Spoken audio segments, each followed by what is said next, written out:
मैं डॉक्टर कुसुम मित्तल आपको धुलाई के प्रैक्टिकल्स के बारे में बता रही हूँ। आप सभी को प्रैक्टिकल की एक फ़ाइल बनानी है जो केमिस्ट्री या फिजिक्स की होती है। एक साइड से प्लेन, एक साइड पे लाइनिंग वाले कागज़ होते हैं, वो वाली फ़ाइल बनानी है। उसमें सर्वप्रथम जो आपको एक्सपेरिमेंट लिखना है वो मैंने कल आपको बताया, धुलाई का अर्थ, धुलाई का महत्व और धुलाई करते समय क्या बातें ध्यान में रखेंगे। अब जो सेकंड प्रैक्टिकल जो आपको फाइल में लिखना है वो मैं आपको बता रही हूँ। उसमें आप लिखेंगे हेडिंग धुलाई में काम में आने वाले उपकरण। जैसा कि आप सबको विदित है, आप सब भी अपने घर में कपड़े धोते हैं। धुलाई में काम में आने वाले बहुत सारे उपकरण हैं जिसके बारे में मैं आपको शॉर्ट में बताऊंगी। आप सभी लोगों को उन उपकरणों के बारे में एक तरफ लिखना है और एक तरफ उनके चित्र बनाने हैं।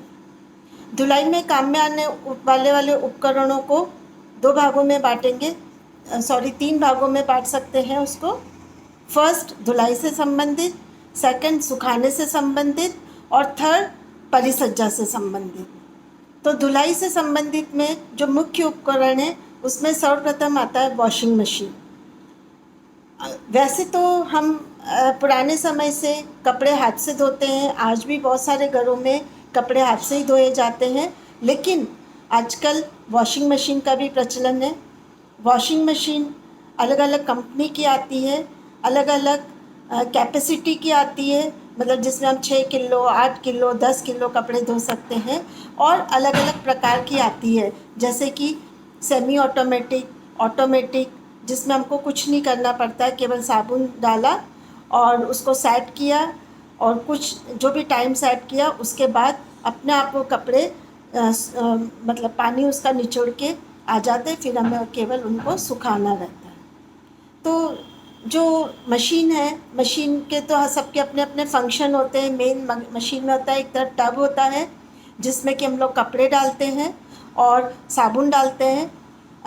अधिकतर ये ध्यान रखना चाहिए कि वॉशिंग मशीन में कभी भी हल्की क्वालिटी के डिटर्जेंट्स नहीं डालने चाहिए या पाउडर काम में नहीं लेना चाहिए, क्योंकि उससे वो मशीन में जम जाता है और मशीन ख़राब हो जाती है।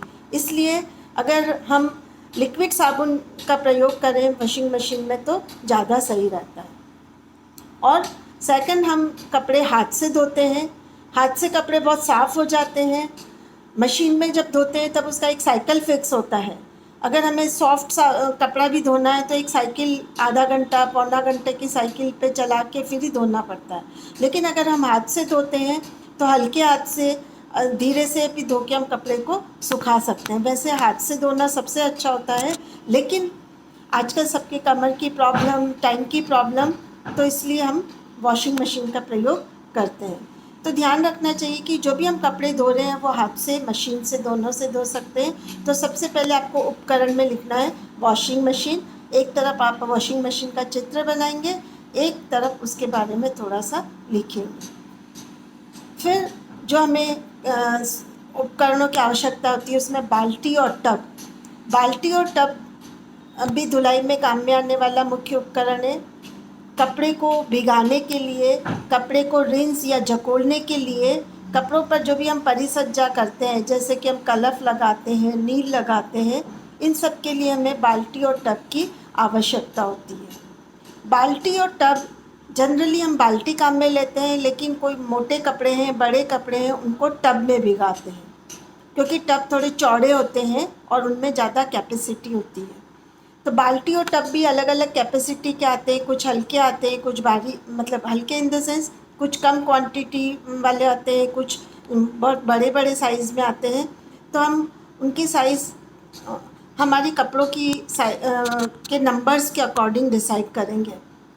कम कपड़े हैं तो छोटी बाल्टी में भी धुल जाते हैं, ज़्यादा कपड़े, मोटे कपड़े हैं तो बड़ी बाल्टी चाहिए, क्योंकि कपड़े को भिगाने के लिए भी थोड़ा सा पानी ज़्यादा डालना पड़ता है, इसलिए उसको बड़ी बाल्टी भी प्रयोग करते हैं। तो ये डिपेंड करता है कि हमारे पास हम कितने कपड़े धो रहे हैं। और बाल्टी जनरली एल्यूमिनियम की भी आती है, लोहे की आती है, स्टील की आती है, और आजकल सबसे ज़्यादा जो प्रचलित मटेरियल है वो है प्लास्टिक की भी आती है। और टब जनरली प्लास्टिक के आते हैं, और पुराने ज़माने में तगारी भी काम में लेते हैं,